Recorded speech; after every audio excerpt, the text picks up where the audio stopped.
Drama के starting में एक लेडी लिन नाम की लड़की की तस्वीर देखकर पूछ रही होती है कि 7th मास्टर बाहर आए क्या। कोई कहता है कि अभी इतनी जल्दी नहीं, क्योंकि ऑर्फनेज ने मेरी सिस्टर के लिए स्पेशल इकोनॉमी टिकट खरीदा था, इसलिए वो सबसे आखिर में ही बाहर आएगी। इस पर वो लेडी कहती है कि ये सब उसकी गलती है, अगर वो पहले लापरवाह ना होती तो उसकी बेटी को ह्यूमन ट्रैफिकर्स कभी उठाकर नहीं ले जाते। मैं कई साल बाहर बहुत दुख झेल चुकी हूँ। वो कहता है, सुनने में आया था कि जिस ऑर्फनेज में उसकी बहन को अपनाया गया वो बहुत गरीब था, वहाँ खाने तक का इंतजाम मुश्किल से होता था। वो सोचता है कि पता नहीं उसकी बहन कितनी दुबली पतली नजर आती होगी, उसे उसकी चिंता हो रही होती है। तो दूसरी तरफ हम देखते हैं कि उसकी सिस्टर लिन बड़े आराम से खाना खा रही थी। तभी एयर होस्टेस आती है और उसे ड्रेस दिखाते हुए कहती है कि मिस लिन, प्लेन अब लैंडिंग करने ही वाला है। लिन उससे कहती है कि मैं तुम्हारे जूते पहन लूंगी। दूसरी ओर उसके डैड कह रहे थे कि वो अब कैसी भी दिखती हो लेकिन हम उसे पूरा प्यार देंगे। दूसरी तरफ एक येलो सूट पहना हुआ शख्स कह रहा होता है कि हमें चेफंग ऑर्गेनाइजेशन के लीडर को जिंदा पकड़ना होगा। एयरपोर्ट पर वो देखते हैं कि उनकी बेटी को किसी गैंगस्टर ने पकड़ लिया था और उसके गले पर नाइफ रखा था। वो रिक्वेस्ट करते हैं कि वो उसे ना मारे। लिन के फैमिली वाले घबराते हैं और कहते हैं कि उसे चोट ना पहुंचाए। तभी गैंगस्टर की नजर उस लड़की पर पड़ती है। वो पूछता है कि क्या तुम जियुन हो? तभी लिन उसे बेहोश कर देती है। इसके बाद वो खुद भी बेहोश होकर गिर जाती है। सब लोग उसे अस्पताल ले जाते हैं। बॉस का आदमी उससे कहता है कि उसके जैसी लड़की जो एक साथ 30 लोगों को हरा सकती है वो डर कैसे सकती है। वो बताता है कि उसने उसे जानबूझकर मासूम और दुखी लड़की जैसा दिखाया है ताकि लिन फैमिली डर न जाए। अब ऑफिस में मिस्टर जियांग को न्यूज दिखाई जाती है कि उसकी फियांसे घर लौटने के पहले दिन ही किडनैपर से डरकर बेहोश हो गई और अभी उसका इलाज चल रहा है। जियांग कहता है तो क्या? इस पर उसका एम्प्लॉय कहता है कि भले ही जियांग और लिन फैमिली की शादी की बात पब्लिक नहीं हुई है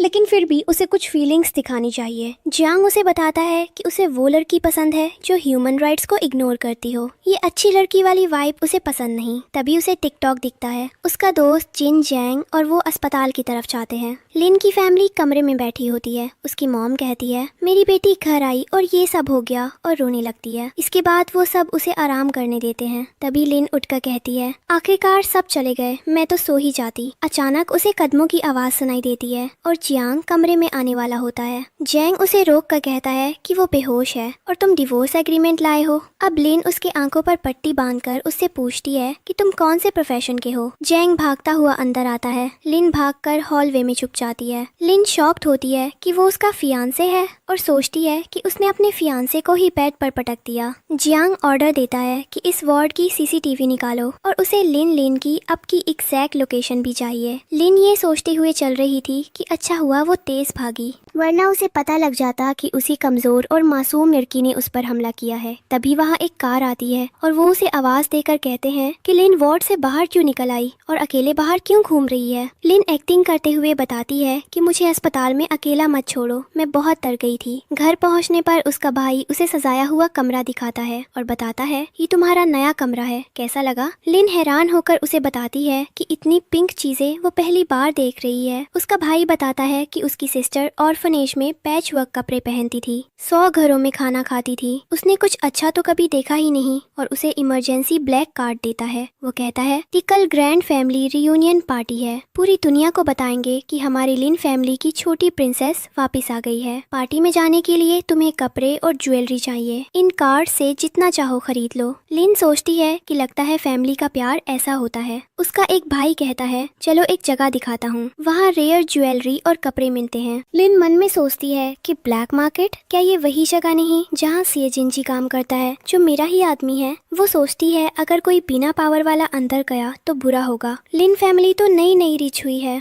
इन्हें डर नहीं लगता। तभी उसका भाई टिकट दिखाता है और बताता है मैंने बड़ी मुश्किल से ब्लैक मार्केट की एंट्री टिकट ली है। लिन देखती है ये टिकट तो नकली है। वो उसे बताता है कि उसका भाई जो हुई टिकट ले आया है। लिन हंसती है और कहती है मैं भी देखना चाहती हूँ कि कौन इतना हिम्मत वाला है जो मेरी फैमिली के खिलाफ प्लान कर रहा है। फिर जियांग तक खबर पहुँचती है कि उसकी फियांसे और उसका तीसरा भाई ब्लैक मार्केट पहुँच गए हैं। लिन कहती है मुझे याद आया कि मेरी ग्लव्स कार में रह गए हैं, और अपने भाई को लाने को कहती है। इस दौरान वो बाउंसर को अपनी असली पहचान बताती है, जिससे बाउंसर तुरंत उसे असली टिकट देता है। लिन उससे कहती है कि वो उसकी उसकी आइडेंटिटी किसी से न बताए और उसे पता लगाने को कहती है कि आखिर फेक टिकट बेचने की हिम्मत कौन कर रहा है। वो अपनी बहन के लिए ग्लव्स लेकर आता है और वो अंदर जाने लगते हैं। तभी वहाँ जियांग आता है। सब उसे देखकर रिस्पेक्ट दिखाने लगते हैं और उसे वीआईपी बॉक्स ले जाने की बात करते हैं। इसी बीच कुछ गुंडे लिन और उसके भाई को देखकर सवाल करने लगते हैं। उनमें से एक हुआंग ची अपने बड़े भाई हुआंग लोंग का नाम लेकर डराने की कोशिश करता है। लिन का भाई थोड़ा डर जाता है और सिक्योरिटी को बुलाने की कोशिश करता है। वो लिन के भाई को मारने लगते हैं। जियांग ये सब देख रहा था। उसे समझ आता है कि लिन स्मार्ट तरीके से डरने का नाटक कर रही है। वो अब नाइफ निकालकर उसे धमकी देने लगते हैं। तभी अचानक ब्लैक मार्केट में गोली चलने की आवाज आती है और सबको पता चलता है कि बीजिंग का प्रिंस जियांग आ गया है। गुंडे तुरंत डरकर माफी मांगने लगते हैं और लिन से भी माफी मांगते हैं। लिन बहुत शांति से कहती है कि कोई बात नहीं, अनजान होना कोई क्राइम नहीं है। थोड़ी देर बाद लिन अपने भाई से कहती है कि उसकी तबीयत थोड़ी खराब है और चलने के लिए कहती है। दूसरी तरफ ले शाओ बताता है कि मिस्टर जो दूसरी फ्लोर पर है, वही जो जिसने लिन के भाई को टिकट दिए थे। लिन उन्हें मिलना चाहती है ताकि समझ सके कि उन्होंने नकली टिकट क्यों बेचे। लिन वॉशरूम के बहाने थोड़ी देर के लिए अलग जाती है और रास्ते में वही थग उसे पकड़ लेता है जिसने पहले बदतमीजी की थी।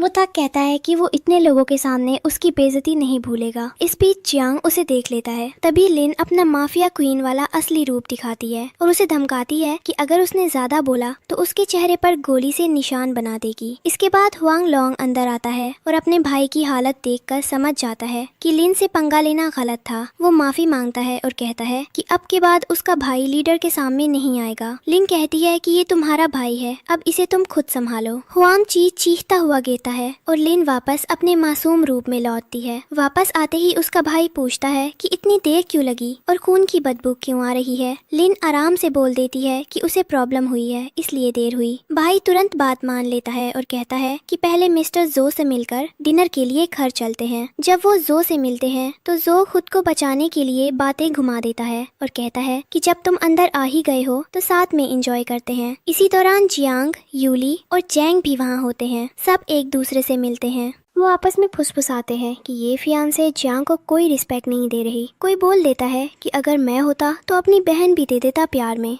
लिन चिंगयांग खुद को नीचा दिखाते हुए कहती है कि वो तो बस एक अपस्टार्ट की बेटी है, ना कोई टैलेंट ना कोई बैकग्राउंड, वो जियांग के लायक नहीं है। फिर वो जो शाओ की तारीफ करते हुए बोलती है कि वो उसके भाई जैसा जेंटल और कंसिडरेट है। इसके बाद उसे पता चलता है कि लिन वो मासूम लड़की नहीं है जो सबको लग रही थी। वो असल में अंडरवर्ल्ड से जुड़ी हुई है और उससे पंगा लेना आसान नहीं है। उसका भाई बोल रहा होता है कि किसी येलो हेयर ने उसकी सिस्टर को छेड़ा था। वो गुस्से में बोलता है कि उसको ले आओ। तभी चोहुई अचानक अजीब बर्ताव करने लगता है, जैसे कुछ बात छुपा रहा हो। फिर डिस्कशन ब्लैक मार्केट में एंट्री पर आ जाती है। वही वो बताता है कि सबसे बड़ा किलर ऑर्गेनाइजेशन रातों रात खत्म कर दिया गया था और कोई भी जिंदा नहीं बचा और सब सोच रहे हैं कि ऐसा किसने किया। वो बताता है कि ये उसी ने किया था। लिन उसकी तारीफ करती है कि वो इतना पावरफुल है कि अकेले ही ऑर्गेनाइजेशन में घुसकर सही सलामत बाहर आ गया। लिन स्टमक में दर्द होने का नाटक करती है और वो अपने भाई से बोलती है कि उसे घर जाना है, मगर जियांग उसे रोककर ताना मारता है कि इतनी जल्दी क्यों जा रही हो, क्या वो कुछ छुपा रही है। लिन साफ कहती है कि उसे उन लोगों को फिर देखना पसंद नहीं जो उसके और उसके भाई को हर्ट करते हैं। तभी येलो हेयर्ड वाला थग चीखते हुए आता है। उसकी जुबान गायब थी। लिन डरने का नाटक करती है और लिन के भाई को गुस्सा आ जाता है। वो कहता है तुमने मेरी सिस्टर को डराया, निकलो यहाँ से। जो शाओ भी लिन के लिए खड़ा होता है। मिस लिन उसे अगले दिन अपने फैमिली बैंक्वेट में इनवाइट कर लेती है।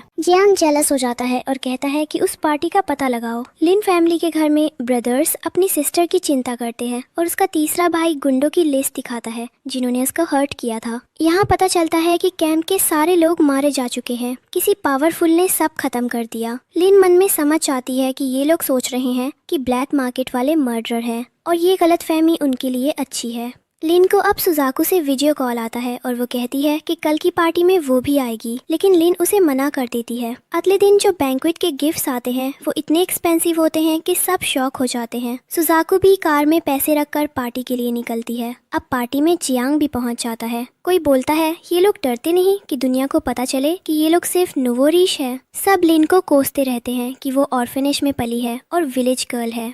लिन अब तैयार होकर आती है और जैसे ही वो एंट्री लेती है सब दंग रह जाते हैं। बहुत खूबसूरत लग रही होती है। जियांग उसे देखता रह जाता है। उसी दौरान वो हील्स में लड़खड़ाकर गिरने का नाटक करती है और सीधा जियांग की बाहों में जाती है। वो कहता है, मिस लिन, आप तो मेरी बाहों में ही आ गई। लिन शर्मिंदगी से माफी मांगती है और अपने भाई के साथ अंदर चली जाती है। कुछ लड़कियां जेलसी में भरी गॉसिप कर रही होती हैं। वो लिन को फेक सोशलाइट और गोल्ड डिगर बोलती हैं। लिन के ब्रदर्स ये सुन लेते हैं और गुस्से में सबको डांटते हैं। वो कहता है, मेरी सिस्टर को गाली दी, पहले माफी मांगो। मगर वो लड़की मना करती है कि वो तो रिचेस्ट फैमिली की एल्डेस्ट डॉटर है और लिन फैमिली तो अब स्टार्ट है, वो क्यों माफी मांगे। तभी यून फैमिली के लोग आ जाते हैं और सिचुएशन बिगड़ जाती है। सुजाकू अपने लोगों के साथ नीचे बैठकर माफी मांगने लगती है। लिन का इनोसेंट गर्ल वाला इमेज टूटने लगता है और वो परेशान हो जाती है। अचानक पता चलता है कि सामने खड़े लोग एक्चुअली मिस्टर जू के अंडरवर्ल्ड वाले लोग हैं और वो उनको बॉस बुला रहे हैं। सब शॉक्ड हो जाते हैं कि जू हुई असल में अंडरवर्ल्ड का बड़ा आदमी है। फिर चियांग लिन चिंगयान की तरफ पढ़कर कहता है, मैं यहाँ सिर्फ तुम्हारे लिए आया हूँ। वो उसका हाथ पकड़ने जाता है पर वो पूल में गिर जाती है। लिन चीखती है कि उसे तैरना नहीं आता। जियांग उसे बचाने की कोशिश करता है। कुछ लोग मजाक उड़ाते हैं कि अमेज़न पार करने वाला शख्स पूल में डूब रहा है। लिन वहाँ से परेशान होकर घर के अंदर चली जाती है। जियांग को उसका गिरा हुआ नेकलेस मिलता है। जियांग अपनी सेक्रेटरी को नेकलेस की हिस्ट्री चेक करने और क्लोथ्स लाने को कहता है। उधर जू के लोग मजाक में सजेस्ट करते हैं कि वो लिन के रूम में जाकर उसे सेड्यूस करे, लेकिन सीन उल्टा हो जाता है।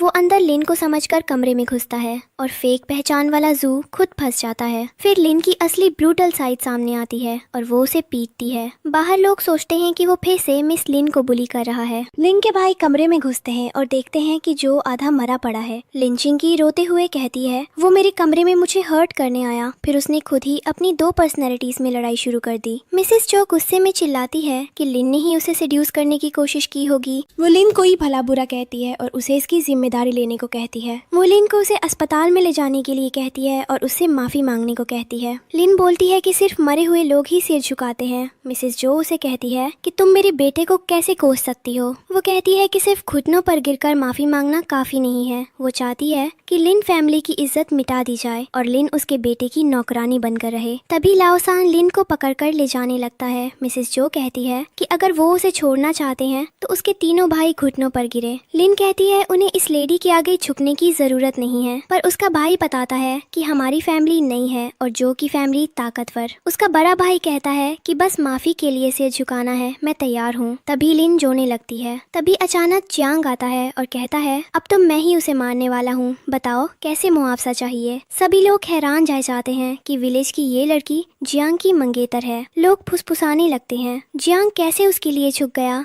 जो की फैमिली डर जाती है और जान से माफी मांगती है, लेकिन जांग कहता है, माफी मुझसे नहीं, मेरी फियांसे से मांगो, वही फैसला करेगी। जो की मॉम रो रो कर लिन से माफी मांगती है। लिन कहती है कि वो चाहती है कि मिस्टर जो उससे माफी मांगे और मामला खत्म हो जाए। मिस्टर जो को उठने दिया जाता है और उसे लिन से माफी मांगनी पड़ती है। उसका भाई लिन की तारीफ करता है कि वो कितने अच्छे से पेश आई। जियांग उसे देखकर कहता है, ऐसी फियांसे मैं कैसे छोड़ दूं। सीन शिफ्ट होता है। घर में लिन फैमिली बताती है कि लिन और जियांग का रिश्ता बचपन में तय हुआ था। सब शॉक्ड हो जाते हैं कि ये रिश्ता अभी भी लीगल है। अब लिन चुपके से घर से बाहर भाग जाती है। तभी एक और ट्विस्ट आता है, किसी ने लिन को मारने के लिए इनाम रखा है। अगले दिन जियांग लिन की फैमिली से शादी की बात करने के लिए मिलने आता है। लिन कहती है कि वो शादी के लिए तैयार है, पर जियांग की फैमिली में वो सेफ नहीं रह सकती। इस पर जियांग कहता है कि चाहे जितने हमले हों, कोई उसे छू भी नहीं सकता। वो 4 टॉप स्पेशल फोर्सेस बॉडीगार्ड्स लिन को दे देता है। जियांग के लोग उसे पूछते हैं कि क्या वो बॉडीगार्ड बनकर खुद लिन की रक्षा करेगा। वो कहता है, हाँ, मैं उसकी रक्षा करूंगा, मैं उसका फियांसे हूँ, ये शर्म की बात नहीं है। अगले दिन लिन बाहर जाती है और उसके पीछे 5-6 बॉडीगार्ड्स लगे रहते हैं। वो थोड़ी परेशान होती है पर मान जाती है। बाहर रेस्टोरेंट में अचानक कई लोग उसे मारने की कोशिश करते हैं। लिन समझ जाती है कि हर तरफ मर्डरर्स है। तभी एक मर्डरर उसे पकड़ लेता है। दूर से गोली चलती है लेकिन जियांग उसे बचा लेता है। फिर लिन गन से उस शख्स को गोली मारती है। फिर यहाँ पता चलता है कि गोली चलाने वाला खुद जियांग था। वो लिन को उठाकर ले जाता है और बचा लेता है।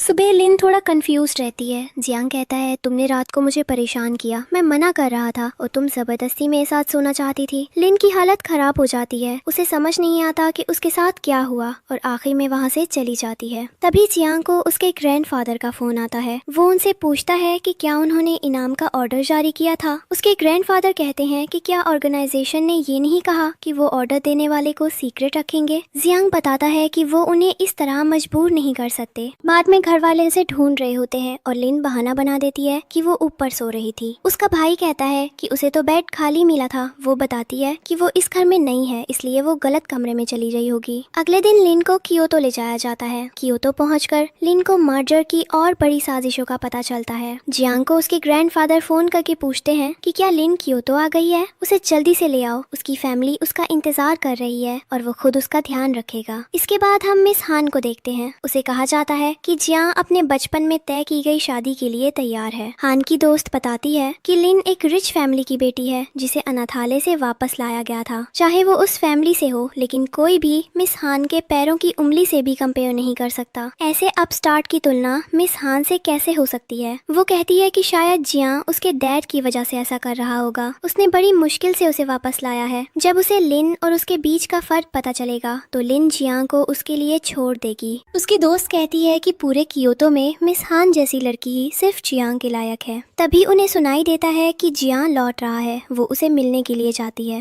वो देखती है कि वो सच में लिन को भी वापस ले आया। जियांग उसे बताता है कि वो उसकी फियांसे है। हान कहती है कि उन दोनों की अभी तक शादी नहीं हुई है। वो लिन को बताती है कि मैं जियांग की सिस्टर नहीं हूँ। अब लिन भी हान से डरकर माफी मांगने का नाटक करती है और कहती है कि वो उसे ना मारे। कियोतो में जियांग लिन को अपने ग्रैंड मदर और ग्रैंडफादर से मिलवाता है। दोनों बुजुर्ग उसे देखकर बहुत खुश होते हैं और कहते हैं कि हम आखिरकार अपनी पोती से मिले। उसके ग्रैंडफादर कहते हैं कि लिन बिल्कुल नंबर 1 किलर ऑर्गेनाइजेशन के बॉस की तरह दिखती है। ये सुनकर सभी चौंक जाते हैं। ग्रैंड मदर कहती है कि ये तो मजाक कर रहे हैं। वो लिन से पूछते हैं कि क्या वो डर गई। ग्रैंडफादर जियांग से कहते हैं कि लिन पहली बार कियोतो आई है, जियांग उसे सिटी घुमाए। हान गुस्से में रोती रहती है क्योंकि जियांग उसे अहमियत नहीं देता। हैन बताती है कि वो जियांग को लंबे समय से पसंद करती है। वो उससे शादी करने का सपना देख रही थी, लेकिन अचानक एक विलेज की लड़की दिखाई दे और जियांग उसे प्रोटेक्ट करना चाहता है। हैन के डैड अब कहते हैं कि मेरी बेटी दुखी है, इस वजह से मैं खुश नहीं हूँ। अब वो ऑर्डर देता है चाहे जो भी हो मिस लिन को उनके पास आने के लिए इनवाइट करे। जियांग लिन को कहता है कि लिन फैमिली के पास कियोतो में कोई प्रॉपर्टी नहीं है। वो हर वक्त किसी होटल में नहीं रह सकती, इसलिए वो उसके घर में रह सकती है। जियांग उसके लिए मेड अरेंज करता है। जियांग लिन से पूछता है कि वेडिंग ड्रेस और ब्राइड प्राइस तुम्हें कैसी लगी, तुम मुझसे शादी करने वाली हो। लिन को यहाँ पता चलता है कि जियांग की फैमिली उन दोनों की शादी करने की तैयारी कर रही है, जिससे वो चौंक जाती है। लिन अब घबरा जाती है और कहती है कि किसी ने उसे नहीं बताया कि उसे कियोतो शादी करने लाया जा रहा है। वो कहती है मैं तो डर गई थी। उसकी हाउस होल्ड रजिस्ट्रेशन में शादी हो गई। फिर वो मौका देखकर भागने की कोशिश करती है। तभी कोई उसके गले पर चाकू रखता है और कहता है कि वो तो सोच ही रहा था कि लिन को कैसे उठा कर ले जाए और वो खुद बाहर आ गई। तभी वो शख्स कहता है कि मिस्टर हान ने लिन को बुलाया है। वो सोचती है वही हान जो हान फैमिली का हेड, जिसके पास कियोतो का सबसे बड़ा नाइट क्लब है और जो ब्लैक एंड व्हाइट दोनों दुनिया में ताकतवर है। लिन से कहा जाता है कि तुमने मिस हान को नाराज किया है, अब आज रात तुम्हें भुगतना पड़ेगा। लिन डर जाती है। वो मन में कहती है कि हान फैमिली ने ये मामला खुद चुन लिया है, अब उसे दोष मत देना। लिन पूछती है कि क्या वो खुद चल सकती है, लेकिन उसे धमकी दी जाती है कि भागने की कोशिश की तो बुरा होगा। अगले ही पल जियांग को बताया जाता है कि लिन पर चाकू रखकर किडनैपर्स ने उसे गाड़ी में बैठाया। मेड कहती है मिस्टर जियांग जल्दी मिस लिन को बचाएं, पर जियांग कहता है कि इसकी जरूरत नहीं है। लिन डरी नहीं होती, वो डरने वालों में से नहीं है। उधर हान फैमिली का आदमी लिन को एक सुनसान जगह ले जाता है। वहाँ लिन घबराकर पूछती है तुम कौन हो। किडनैपर उसे बताता है कि पहले ही बहुत देर हो चुकी है और वो अब भी सिचुएशन को नहीं समझ पाई। उसे मिस हान की वजह से उठाया गया है। लिन पैसों की पेशकश करती है, लेकिन वो हंसता है और कहता है कि पैसों से कुछ नहीं होगा। उसने मिस हान को नाराज किया है, तुम्हारी 2 दिन की उम्र बची है। अगर अभी वो उसे खुश कर दे तो मिस्टर हान से उसके लिए अच्छी बात कर सकता है। लिन उसे नीचे गिरा देती है। किडनैपर फिर उसे बताता है स्टारफिश बस आने वाला है। वो कियोतो का सबसे बड़ा गैंगस्टर बॉस है। वो घबरा कर कहता है तुम चाहो तो मुझे मार दो, पर तुम फिर भी यहाँ से बच नहीं सकती। लिन हंसकर जवाब देती है तुमने मुझे याद दिलाया, मुझे अपनी ताकत बचानी चाहिए। थोड़ी देर बाद वो धमकी देते हुए बोलती है अभी बस कुछ ही देर बाद मैं तुम्हें नर्क भेज दूंगी। तभी हान के डैड अपनी बेटी को लेकर उसी पुरानी फैक्ट्री में पहुंचता है। हान डर कर पूछती है, डैड आप मुझे यहाँ क्यों लाए? क्या ये वही जगह नहीं जहाँ आप लोगों को मारते हो? मिस्टर हान उसे बताता है जिसने उसे तंग किया था वो अंदर है। डैड कहते हैं, और तुम जैसे चाहो बदला ले सकती हो। हान हैरान होकर पूछती है, मतलब लिन भी अंदर है? उसका डैड हाँ में सिर हिलाता है और कहता है, कोई हथियार ले लो और रोना बंद करो, ज्यादा रोने से आंखें खराब होती हैं।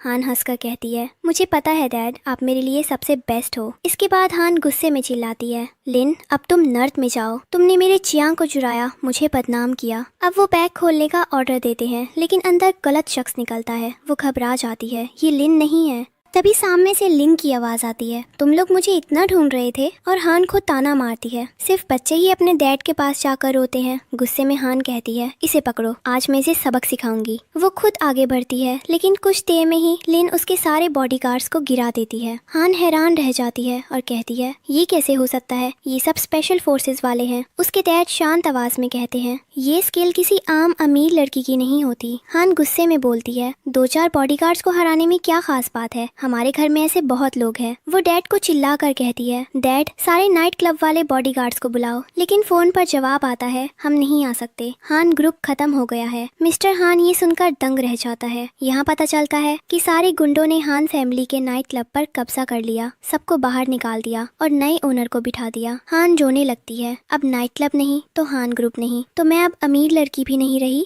लिन कहती है, अब अपनी जान की फिक्र करो, तुम्हें बचाने वाला कोई नहीं है, अब मेरी बारी है तुम्हें किडनैप करने की। हान घबरा कर कहती है, मुझे माफ करना, मैं कभी तुमसे कंपेयर नहीं करूंगी, बस हमें छोड़ दो। इसी बीच बाहर जियांग को खबर मिलती है कि हान फैमिली का नाइट क्लब गुंडों ने कब्जा कर लिया है और हान फैमिली को बाहर कर दिया। उसे मिस लिन का लोकेशन भी मिल जाता है, वो उसी छोड़ी हुई फैक्ट्री में है। वो कहते हैं कि ये सब साउथ सिटी के लोगों जैसा लग रहा है क्योंकि वो बिना डरे नाइट क्लब में घुस गए थे और किसी ने रोकने की हिम्मत नहीं की। फैक्ट्री के अंदर लिन उसे कहते हुए ताना मारती है, तुम सोचती हो सिर्फ तुम ही मुझे मारना चाहती हो? क्योंकि की हर अमीर लड़की तुमसे नफरत करती है, हर कोई चियांग फैमिली में शादी करना चाहता है। हान उसे वार्निंग देती है, अगर तुमने मुझे मारा तो चियांग को पता चल जाएगा और तुम कभी चियांग फैमिली में शादी नहीं कर पाओगी। लिन अब उसे टैबलेट खिलाती है। हान पूछती है, तुमने मुझे क्या खिलाया? उसे जवाब मिलता है, थोड़ा सा जहर। हान डर जाती है पर लिन बताती है, ये दवाई मुंह में जाते ही घुल जाती है, अगर तुमने मेरा सीक्रेट किसी को बताया तो तुम अचानक मर जाओगी और तुम्हारे डैड भी बीमार हैं, इसलिए आज की बात किसी को मत बताना और दूसरों से मदद मांगने की कोशिश भी मत करना। हैन का डैड पूछता है, तो फिर तुम हमें जिंदा क्यों रख रही हो? उसे जवाब मिलता है, क्योंकि मैं स्पेशल हूँ और मुझे अपनी सेफ्टी के लिए तुम्हारी जरूरत है। इसी बीच जियांग अंदर आता है और लिन से कहता है कि क्या वो ठीक है? लिन बस हल्का सा मुस्कुरा कर कहती है, मैं ठीक हूँ। मिस्टर और मिस हैन ने मुझे सिर्फ डराने के लिए बांधा था, उन्होंने मेरे साथ कुछ नहीं किया। लिन कहती है, मुझे तो डर लग रहा है, मुझे यहाँ से बाहर ले चलो। सब वहाँ से निकलने लगते हैं। उधर लिन जियांग से पूछती है, क्या हम मिस्टर ची को नहीं ले जा रहे हैं? जियांग मुस्कुराकर कहता है, नहीं, मैं अभी अपनी फियांसे के साथ अकेले रहना चाहता हूँ। कार में बैठकर वो पूछता है, तुमने हैन ग्रुप की ओनरशिप बदलने की बात सुनी? लिन हैरान होकर कहती है, कैसे? हान फैमिली इतनी रिच है, इतने जल्दी कोई उसे कैसे ले सकता है? जियांग बताता है, कोइंसिडेंस है, तुम्हें हान ने किडनैप किया और उसी समय उनकी नाइट क्लब बिना ओनर के हो गई और गुंडों ने कब्जा कर लिया। वो लिन की तरफ देखकर कहता है, मुझे शक है कि तुम भी इसमें शामिल हो, मुझे साफ जवाब दो। लिन रोना शुरू कर देती है, मैं तो पहले ही किडनैप होकर डरी हुई थी, अब तुम भी मुझे हर्ट कर रहे हो। मुझे पता होता कि तुम इतने बुरे इंसान हो तो मैं कभी क्यों नहीं आती। शंघाई की किसी बड़ी बेटी से उलझने की जरूरत क्या थी? जियांग कहता है, ठीक है, मैं शक नहीं कर रहा, मेरी गलती है, मैंने तुम्हें रात भर डरा दिया, चलो मैं तुम्हें घर पहुँचाता हूँ। घर पहुँचकर लिन कहती है, जियांग मैं सोने जा रही हूँ। वो सिर हिलाता है, कल मिलते हैं। लिन सोचती है, बस 2 आंसू बहा दिए और जियांग सीधा बेवकूफ बन गया। जियांग सोचता है, उसने हान फैमिली का आधा खानदान खत्म कर दिया और अब खुद रो रही है। जियांग तो प्यार में अंधा हो गया। उधर नाइट क्लब में लोग अपनी जीत मना रहे होते हैं। लिन सबको 1 लाख युआन बोनस देती है। लोग खुश होकर चिल्लाते हैं। फिर बॉस लिन हान फैमिली को अंदर बुलाती है। हान गुस्से में कहती है, तुमने हमारा नाइट क्लब पहले ही ले लिया, अब यहाँ क्यों बुलाया है? बॉडीगार्ड उसे डांट कर कहती है, आवाज नीचे रखो, तुम किससे बात कर रही हो? लिन शांत होकर कहती है, मेरी पहचान थोड़ी स्पेशल है, मुझे तुमसे सिर्फ एक चीज चाहिए, इस नाइट क्लब को मेरे नाम पर चलाना, बदले में मैं तुम्हें मार्केट के हिसाब से सैलरी दूंगी। हान धीरे से ताना मारती है, अगर जियांग को तुम्हारी असली पहचान पता चली तो वो तुमसे शादी नहीं करेगा। लिन मुस्कुरा कर कहती है, पहले उसे पता चल तो जाए। तभी खबर आती है कि जियांग जी को लेकर नाइट क्लब आ रहा है। लिन शांत रहती है और कहती है, घबराओ मत, सब गेस्ट है। जियांग पूछताछ करता है और कहता है मैं 3 तक गिनता हूँ, तुम्हारा असली बॉस बाहर आए। तभी लिन खुद सामने आ जाती है।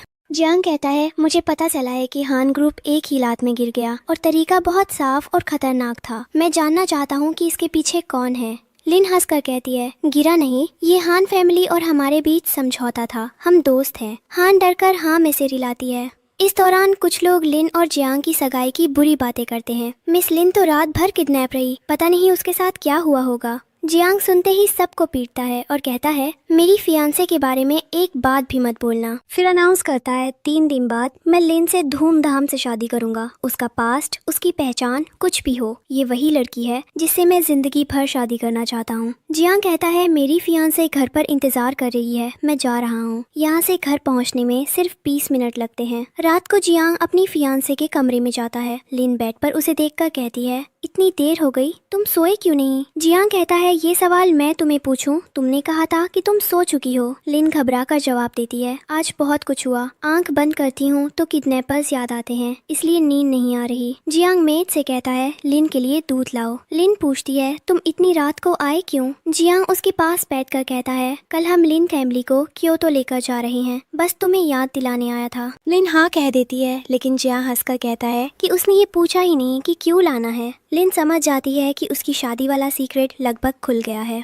उधर लिन फैमिली को जब न्यूज में लिन की शादी का जिक्र दिखता है तो वो घबरा जाते हैं। उसका भाई कहता है कि शायद जिया ने उसकी बहन को किसी गलती के बाद तुरंत शादी के लिए दबाव डाला होगा। पूरी फैमिली गुस्से में क्योतो जाने की तैयारी करती है। जिया का आदमी उन्हें लेने आ जाता है और वो उसके साथ चले जाते हैं। दूसरी तरफ लिन घबरा जाती है कि लिन फैमिली को लेने वाले उनके साथी तो अभी तैयार भी नहीं हुए हैं और सामने से खबर आती है कि लिन फैमिली तो पहले ही क्योतो ले जाई जा चुकी है। सबको लगता है कि कुछ गड़बड़ है। ये देखकर लिन गाड़ी लेकर चली जाती है। जिया भी दूसरी गाड़ी से जाता है। अब लिन फैमिली को किसी जगह ले जाया जाता है। वहाँ कुछ लोग थे जो उसके मॉम, डैड और भाइयों को बांधकर मारने की तैयारी कर रहे थे। उनमें से एक बोला तुम्हारी बेटी इतनी ताकतवर है इसलिए तुम सब आज मारे जाओगे। लिन का भाई चिल्लाया इसका मेरी बहन से क्या लेना देना। वो हंसकर कहता है कि हान फैमिली को गुस्सा निकालना था, इसलिए पूरे लिन फैमिली को टारगेट बनाया गया है। वो एक इंजेक्शन निकालता है और कहता है कि ये दवा 1 सेकंड में इंसान को बिना दर्द के मार देती है। लिन फैमिली डर के मारे चिल्ला रही होती है। तभी लिन वहाँ पहुँचती है और अपने फैमिली से कहती है मुझे छोड़ो और आप सब चले जाओ। लेकिन उसके मॉम, डैड और भाई कहते हैं कि वो खुद भाग जाए क्योंकि वो लोग बस उसे बचाने की कोशिश कर रहे थे। वो शख्स सही टाइम पर लिन की तरफ पड़ता है, लेकिन तभी पीछे से उसकी टोन बदल जाती है। उसके गुंडे घबरा कर कहते हैं बॉस आ गई। तभी उसके असली गैंग के लोग अंदर घुसते हैं और वो आदमी डरकर घुटनों पर बैठ जाता है। एक आदमी बताता है कि हान फैमिली ने लिन फैमिली को सिर्फ गुस्से में नहीं उठाया बल्कि उसे फंसाने के लिए किया ताकि वो अपने लोग बाहर ले आए और हान लोग नाइट क्लब पर कब्जा कर ले। लिन को समझ आता है कि उसके क्लब में सिर्फ हुआंग लॉन्ग और उसके कुछ आदमी हैं जो हान फैमिली से नहीं निपट सकते। तभी जियांग वहाँ आता है पर उसे अंदर नहीं आने दिया जाता। जियांग उन्हें नेकलेस दिखाता है जो असली बॉस की पहचान होती है। जैसे ही वो नेकलेस दिखाता है सारे गार्ड शॉक्ड हो जाते हैं और तुरंत दरवाजा खोल देते हैं। जियांग भी पहुँचता है और पूछता है कि लिन के पास इतना इम्पोर्टेंट नेकलेस कैसे। लिन को देखकर सभी समझ जाते हैं कि वो सिर्फ एक आम लड़की नहीं बल्कि पहली किलर ऑर्गेनाइजेशन की मेंबर है जिसे पूरा अंडरवर्ल्ड पहचानता है। जियांग हंसकर कहता है लिन तुम मुझे रोज एक नई सरप्राइज क्यों देती हो। तभी कोई बताता है कि हान फैमिली उसकी जासूसी कर रही है, इसलिए जियांग को अलर्ट रहना होगा। पर जियांग का दोस्त अकड़ कर कहता है हान फैमिली क्या है। वो ऑर्डर देता है कि हान फैमिली के सब लोगों को जिंदा पकड़ लो। इसके बाद लिन अपने फैमिली से अकेले में बात करती है। उसके भाई शौक में पूछते हैं क्या तुम गैंगस्टर हो, हमें पहले क्यों नहीं बताया। लिन कहती है कि उसे डर था कि उसकी फैमिली उससे डरने लगेगी, लेकिन उसके भाई रोते हुए कहते हैं हम तुम्हारे भाई हैं, तुमसे कैसे डरेंगे। हम तो बस ये सोच रहे हैं कि इतनी छोटी उम्र में तुमने कितना दर्द झेला होगा कि तुम गैंगस्टर बन गई। लिन कहती है कि उसने सब इसलिए छुपाया ताकि फैमिली की लाइफ नॉर्मल रहे, लेकिन उसके भाई हंसकर कहते हैं अगर पहले बता देती तो हम तैयारी कर लेते, हम यूजलेस थोड़ी हैं। और आखिर में सब मान जाते हैं कि चाहे लिन कितनी भी स्ट्रॉन्ग क्यों न हो वो हमेशा उनकी छोटी बहन ही रहेगी। लिन को हान फैमिली के पकड़े जाने की खबर मिलती है। वो अपने मॉम, डैड से कहती है कि वो पहले जियांग फैमिली लौट जाएं क्योंकि उसे कुछ काम निपटाना है और ठंडे मौसम में हान फैमिली को खत्म करने का वक्त आ गया है। उधर ग्रैंडफादर दुनिया भर से लाई गई एंटीक ज्वेलरी, देश भर में बने लग्जरी वेडिंग हाउसेस और ब्रांड कस्टमाइज्ड स्पोर्ट्स कार्स दिखाते हुए खुश होकर कहता है कि ये सब लिन के लिए बेचौथल गिफ्ट्स हैं, क्योंकि चियांग का अपनी पसंद की लड़की के लिए प्यार इस सब से कहीं ज्यादा बड़ा है। मगर लिन की फैमिली चिंतित है। उन्हें डर है कि चियांग को सच पता चलेगा कि लिन कोई मासूम लड़की नहीं बल्कि एक पावरफुल माफिया है। उनके हिसाब से ये शादी धोखे में हो रही है और अगर चियांग को सच पता चला तो गुस्से में सबको खत्म भी कर सकता है। लिन का भाई सारी हिम्मत जुटाकर चियांग से बात करने जाता है और बताता है कि लिन वैसी नहीं है जैसी दिखती है। वो तेज, ताकतवर और सीधी सादी बिल्कुल नहीं है। लेकिन चियांग साफ कह देता है कि उसे सिर्फ लिन ही चाहिए और वो जिंदगी में किसी और से शादी करने का सोच भी नहीं सकता। लिन का भाई कई बार पूछता है, अगर लिन ऐसी लड़की निकली जो दीवारों पर छलांग लगा ले तो भी क्या तुम मान लोगे? चियांग मुस्कुराकर कह देता है, चाहे वो कोई भी हो, मुझे वही पसंद है। अब रात को चियांग सीधे लिन के कमरे में पहुंच जाता है। लिन डरने का नाटक करती है, मगर चियांग साफ कह देता है कि अब वो सर्टिफिकेट लेना चाहता है। उसकी जल्दी की वजह यह है कि शादी की तारीख करीब है और सर्टिफिकेट आने के बाद कोई और लड़की उस पर नजर नहीं डालेगी। वो कहता है कि 30 मिनट बाद सिविल अफेयर्स ब्यूरो सिर्फ उनके लिए खुलेगा और वो तुरंत चलकर सर्टिफिकेट ले लेते हैं। सुबह फैमिली में गड़बड़ होती है। सब समझते हैं कि दोनों गायब हैं। किसी को लगता है वो भाग गए, किसी को लगता है लिन ने गुस्से में चियांग का कुछ कर दिया होगा। तभी दोनों सर्टिफिकेट लेकर लौट आते हैं और सबको बता देते हैं कि उनकी शादी ऑफिशियल हो चुकी है। अब उसकी मॉम लिन से पूछती है कि अगर वो वैसा ना निकला जैसा तुम सोचती हो तो लिन मजाक में कहती है तो मैं उसे खत्म कर दूंगी। इधर चियांग ने लिन के लिए क्योतो के सबसे महंगे बैंक्वेट हॉल में शादी रखी थी, जहाँ 30 साल का वेटिंग पीरियड होता है और सिर्फ पैसे से काम नहीं चलता, पावर भी चाहिए। सबको लगता है कि चियांग उसे बहुत पसंद करता है, लेकिन उसके भाई डरते हैं कि अगर उसे लिन की असली पहचान पता चली तो उसका रवैया बदल जाएगा। उसकी मॉम की भी धड़कन तेज है क्योंकि ये उनका पहला मैरिज फ्रॉड है। सभी नर्वस हैं। सब अंदर जाते हैं और लिन की टीम वाले भी सोचते हुए अंदर आते हैं, भले ही उन्हें गन लेकर आना अलाउड नहीं है। इस बीच सब हॉल में आते हैं। लोगों को लड़की वालों का ग्रुप थोड़ा साधारण लगता है, लेकिन असल में वो सब अंडरवर्ल्ड वाले हैं जो अपने आप को छुपा कर आए हैं। फिर किलर ऑर्गेनाइजेशन के लोग भी शादी में पहुंचते हैं। उसी बीच लिन और चियांग आते हैं और शादी की रस्म शुरू होती है। तभी एक पुराना दुश्मन जियो आता है जो लिन से बदला लेना चाहता है क्योंकि उसने उसकी एक आंख खराब कर दी थी। वो शादी का माहौल बिगाड़ देता है। जियांग बिना झिझक हाँ बोल देता है और लिन भी हाँ कहने ही वाली होती है कि जियो हमला कर देता है। लड़ाई शुरू हो जाती है। अब गन निकल आती है और सब भागदौड़ में लग जाते हैं। जियो कहता है कि आज तुम्हारी मौत का दिन है और लिन को उकसाता है कि वो लेस वाली शादी की ड्रेस में उससे कैसे लड़ेगी। लिन मजाक में कहती है, मैं 10 कैरेट की अंगूठी से ही काम चला लूंगी। अब लड़ाई बढ़ जाती है और आखिरकार चियांग फैमिली के मेंबर जियो के लोगों को पकड़कर पुलिस स्टेशन ले जाने का ऑर्डर दे देते हैं। लड़ाई खत्म होने पर चियांग फैमिली के लोग लिन को खतरा कहकर घर से निकाले जाने की बात करने लगते हैं। वो कहते हैं कि इतनी खतरनाक लड़की अगर चियांग की प्रॉपर्टी पर नजर रख ले तो। तभी लिन के भाई कहते हैं, ये वही लड़की है जिसने तुम सबकी जान बचाई, लेकिन वो सुनने को तैयार नहीं। आखिर में जियांग खुद आगे आता है और लिन से कहता है कि उसने पहले ही उसकी असली पहचान जान ली थी। वो उससे कभी नाराज नहीं था। लिन पूछती है उसे कब पता चला। वो फ्लैशबैक में बताता है कि उसे काफी पहले ही सब पता चल गया था। सबको समझ आ जाता है कि जियांग सच में उससे प्यार करता है। जियांग के ग्रैंडफादर शुरू में नाराज होते हैं लेकिन फिर मान जाते हैं। वो कहते हैं कि अगर लिन खतरनाक है तो ये भी साबित होता है कि वो जियांग की सेफ्टी के लिए खुद को भी खतरे में डाल देती है। ऐसे रिश्ते की कदर करनी चाहिए। ग्रैंडफादर हंसकर कहते हैं कि हमारे पोते ने सही लड़की चुनी है और लिन भी खुश होती है। अब जियांग अंदर जाकर ग्रैंडफादर से बात करता है और कहता है कि लिन को लेकर कोई गलत फहमी ना हो। वो हंसते हुए कहते हैं कि ये लड़की कोई मामूली खरगोश नहीं है। आखिर में सब ठीक हो जाता है। लिन की फैमिली और जियांग की फैमिली शादी के लिए मान जाती है। जियांग के ग्रैंडफादर उससे कहते हैं कि लिन को अब बहुत मुश्किलें झेलनी पड़ेंगी, लेकिन जियांग बोलता है मैं हूँ। लिन के अंडरवर्ल्ड दोस्त भी गर्व से कहते हैं कि आज तो हमें वीआईपी की तरह ट्रीटमेंट मिला। सोचा नहीं था कि हम जैसे लोग भी ऐसे रिस्पेक्ट से बैठेंगे। अब सब हंसते हुए शादी का जश्न मनाते हैं और इसी के साथ ये ड्रामा यही खत्म होता है।